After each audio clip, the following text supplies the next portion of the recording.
నమస్తే, welcome to iDream. Corona టైంలో చాలామంది కోవిషీల్డ్ వ్యాక్సిన్ వేయించుకున్నారు. అయితే ఇప్పుడు స్వయంగా కోవిషీల్డ్ తయారీ సంస్థనే తమ వ్యాక్సిన్ వేయించుకున్న వారికి కొన్ని సైడ్ ఎఫెక్ట్స్ వస్తున్నాయని తేల్చి చెప్పారు. అయితే అది ఎంతవరకు నిజం, వచ్చే సైడ్ ఎఫెక్ట్స్ ఏంటి, వీటి ద్వారా మనము ఎలాంటి ప్రాబ్లమ్స్ ఫేస్ చేయాల్సి వస్తుంది, దాని నుంచి మనం బయటపడాలి అంటే ఏం చేయాలి, దీని గురించి వివరంగా అడిగి తెలుసుకునే ప్రయత్నం చేద్దాం. మనతో పాటు ఉన్నారు ఫెడికస్ హోమియో హాస్పిటల్ నుంచి డాక్టర్ భరద్వాజ్ గారు. వారితో మాట్లాడి. నమస్తే సార్. నమస్తే అండి. సార్, ఇదొక ఫ్లాష్ న్యూస్ అని చెప్పుకోవాలి. ఎందుకనంటే చాలామంది దాదాపు 80 కోట్ల మంది జనాలు ఈ కోవిషీల్డ్ వ్యాక్సిన్ వేయించుకున్నారు. ఇప్పుడు ఏంటి అని అంటే సడన్గా కోవిషీల్డ్ వేయించుకున్న వాళ్ళకి కొన్ని సైడ్ ఎఫెక్ట్స్ వస్తున్నాయి అని స్వయంగా తయారీ సంస్థనే ప్రకటించడం అన్నది చాలా మందిలో భయం కలిగిస్తుంది. ఇది నిజంగానే భయపడవలసిన అంశమేనా? రైట్. సో సింపుల్గా చెప్పాలంటే చాలామంది కెమెరామ్యాన్ గంగతో రాంబాబు సినిమా చూసింటారు. దాంట్లో పవన్ కళ్యాణ్ ఒక వార్త చెప్తే దాన్ని బ్రహ్మానందం గారు మార్చి చెప్తారు. సేమ్ అలానే జరిగిందండి, ఏం తేడా లేదు. సో అక్కడ ఆస్ట్రాజెనికా ఏం చెప్పింది అంటే చాలా రేర్గా బ్లడ్ క్లాట్ అవుతుంది అని చెప్పింది. సింపుల్గా ఒక లైన్లో చాలా రేర్గా అని చెప్పింది. మనోళ్ళు ఏం చేశారు, ఆ రేర్ అనేది పక్కన పడేసి చాలా ఫ్రీక్వెంట్గా మార్చుకున్నారు అనమాట. సో అక్కడ చెప్పిన వార్త వేరే, అక్కడ వాళ్ళు చెప్పిన సందర్భం వేరు, వార్త వేరే, వీళ్ళు దాన్ని కన్వర్ట్ చేసింది వేరే అనమాట.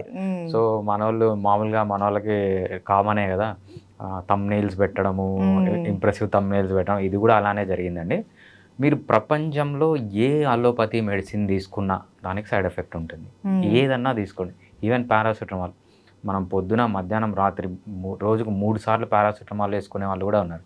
తీసి చూడండి మీరు, పారాసిటమాల్ ఫార్మకాలజీ తీసి దాని సైడ్ ఎఫెక్ట్ సెక్షన్లో చూస్తే దానికి కూడా సైడ్ ఎఫెక్ట్స్ ఉంటాయి. సో సైడ్ ఎఫెక్ట్స్ అనేది ప్రతి ఒక్క మెడిసిన్కి కామన్, అలోపతి మందుకు దీంట్లో కూడా కామన్.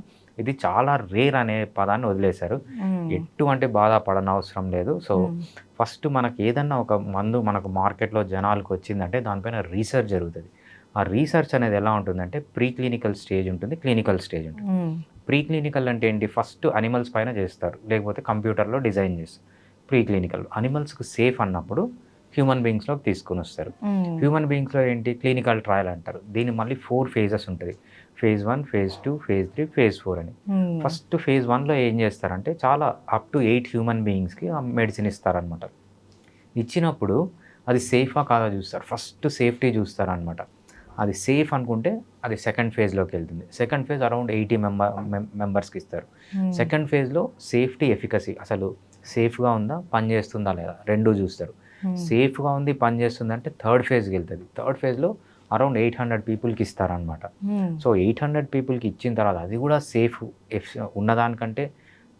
ఉన్నదానికంటే ఎఫిషియెంట్ అంటేనే అది జనాలకు వస్తుంది. సో ఇంత పకడ్బందీగా క్లినికల్ ట్రయల్ జరుగుతుంది కాబట్టి ఇప్పుడున్న పాతకాలంలో అంటే ఒక 50-70 ఇయర్స్ ముందు మనకంత టెక్నాలజీ ఉండేది కాదు. అప్పుడు కొన్ని సైడ్ ఎఫెక్ట్స్ వచ్చేవి జనాలకు వచ్చిన తర్వాత కూడా. ఇప్పుడున్న టెక్నాలజీలో అవన్నీ లేవు. ఇది జస్ట్ బోగస్. ఆస్ట్రాజెనికా చెప్పింది ఏంటి అంటే రేర్గా వస్తుంది అని చెప్పింది.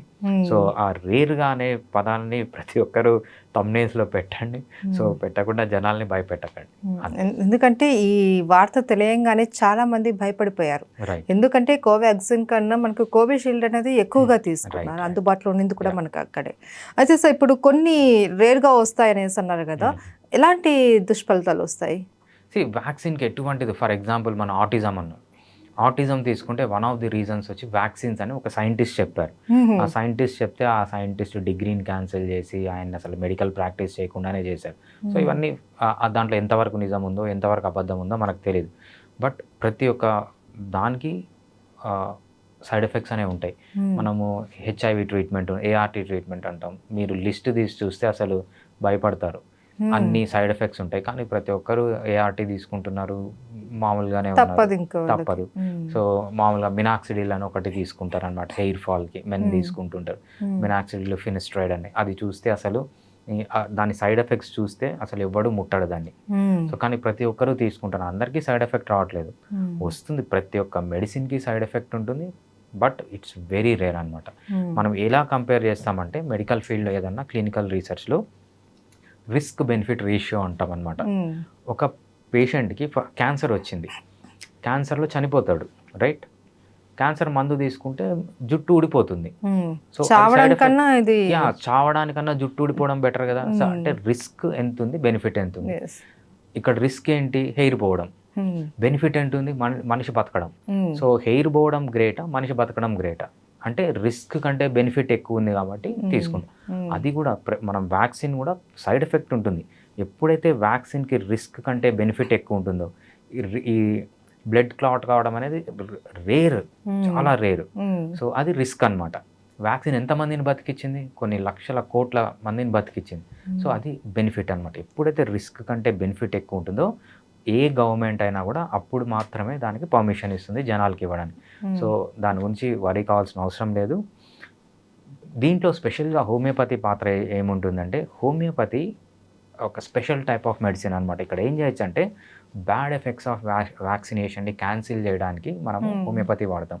ఫర్ ఎగ్జాంపుల్ ఆటిజం, కొంతమంది కిడ్స్ మా దగ్గరికి వస్తారు ఆటిజం పెట్టుకొని. వాళ్ళ హిస్టరీ తీసుకుంటే, సార్ మేము చాలా వ్యాక్సిన్స్ వాడాము, గవర్నమెంట్ ఇచ్చేదానికంటే ప్రైవేట్ హాస్పిటల్కి పోయాం, ప్రైవేట్ హాస్పిటల్లో ప్రైవేట్ డాక్టరు మాకు కొన్ని వందల వ్యాక్సిన్స్ ఇచ్చాడు, లేకపోతే 20-30 వ్యాక్సిన్లు వేసాము, తర్వాత ఆటిజం వచ్చి.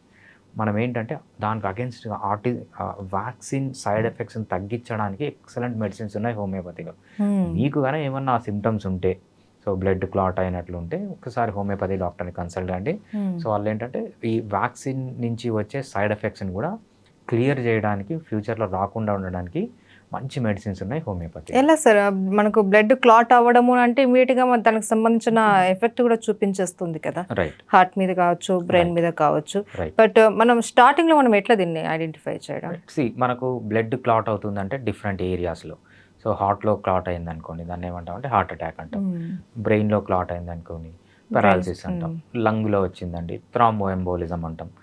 కాళ్ళల్లో, లెగ్స్లో ఎక్కడన్నా వచ్చిందంటే అక్కడ ఎక్కడైతే సప్లై ఉంటుందో అదంతా చనిపోవడము, అక్కడ ఇన్ఫెక్షన్ కావడం అలా జరుగుతూ ఉంటుంది.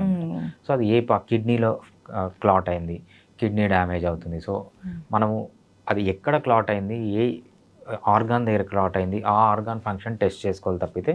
సో జనరల్గా లేకుంటే మనము ఏం చేస్తాము, ఇయర్లీ ఒకసారి జనరల్ చెకప్ చేయించుకోండి అంటాం. ఏదన్నా ప్రాబ్లం ఉన్నా జనరల్ చెకప్లో బయటపడిపోతుంది మనకి.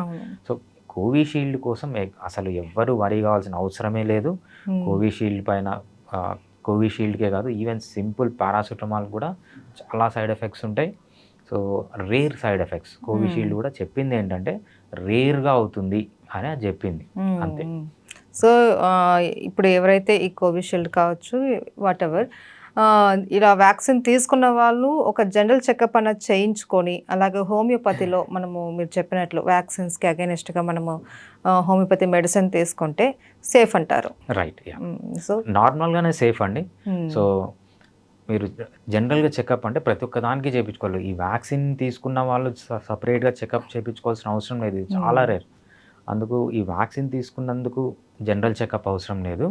రెగ్యులర్గానే అన్ని హెల్త్ పారామీటర్స్ చెక్ చేయించుకోవడానికి ఇయర్లీ వన్స్ చెకప్ చేయించుకోమంటాం, అంతేగాని ఈ వ్యాక్సిన్ తీసుకున్న దానికి సపరేట్గా జనరల్ చెకప్. ఇన్ కేసు ఒకవేళ జనాలలో ఈ భయం ఇంకా ఉంటే ఇలా చెకప్ చేయించుకొని మనం హోమియోపతిలో కనుక ఈ వ్యాక్సిన్కి యాంటీ వాడుకున్నా కూడా ఎటువంటి సైడ్ ఎఫెక్ట్స్ ఉండవు. అండ్ మనం కూడా కొద్దిగా భయం నుంచి బయటపడిపోతాం. ఫైనల్గా ఏంటంటే కోవిషీల్డ్ వల్ల వచ్చే సైడ్ ఎఫెక్ట్స్ అనేవి చాలా రేర్, 1-2 రావడం అన్నది చూసాము.